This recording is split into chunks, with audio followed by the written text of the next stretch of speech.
Hi hello నమస్తే మన తెలుగు అంతర్జాల తరగతులకు స్వాగతం సుస్వాగతం.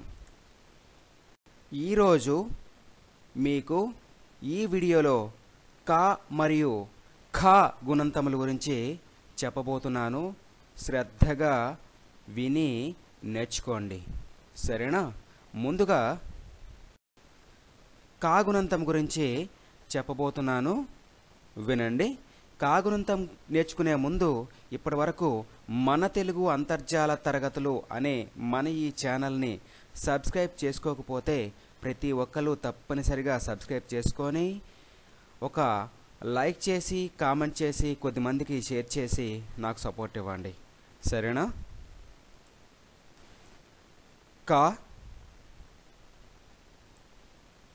కాకు దీర్ఘమిస్తే కా,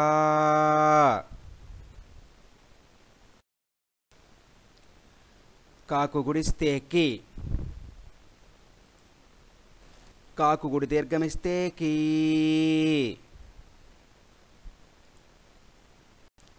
కాకు కొమ్మిస్తే కు, కాకు కొమ్ము దీర్ఘమిస్తే కూ, కాకు రుత్వమిస్తే క్రు,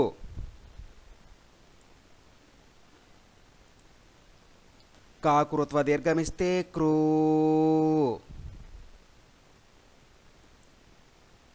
కాకు యత్వమిస్తే కే, కాకు యత్వ దీర్ఘమిస్తే కే,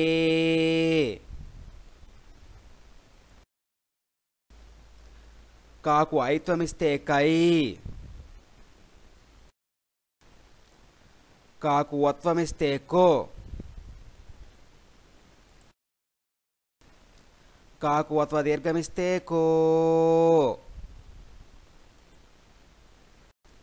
కాకు ఔత్వమిస్తే కౌ, కాకు సున్నా ఇస్తే కం, కాకు విసర్గిస్తే కహ.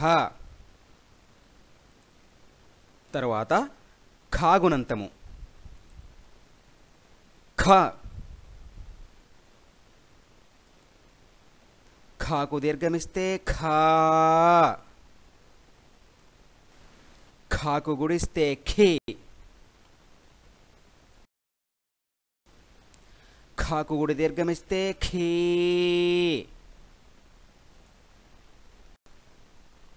ఖాకు ఉత్వమిస్తే ఖు,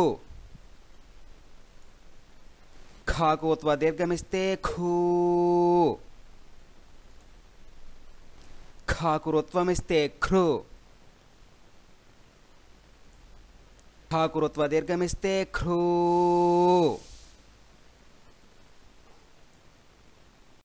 ఖాకు యత్వమిస్తే ఖే, ఖాకు యత్వ దీర్ఘమిస్తే ఖే, ఖాకు ఐత్వమిస్తే ఖై, ఖాకు వత్వమిస్తే ఖో, ఖాకు వత్వ దీర్ఘమిస్తే ఖో, ఖాకు ఔత్వమిస్తే ఖౌ, ఖాకు సున్నా ఇస్తే ఖం, ఖాకు విసర్గిస్తే ఖహ. అర్థమైంది కదా? మరింకెందుకు ఆలస్యము? ఈ మన తెలుగు అంతర్జాల తరగతులు అనే ఈ ఛానల్ని సబ్స్క్రైబ్ చేసుకోండి. ప్రతి ఒక్కరూ వీడియో మొత్తం చూసి లైక్ చేసి కామెంట్ చేసి కొద్దిమందికైనా తప్పకుండా షేర్ చేయండి. అందరికీ ధన్యవాదములు.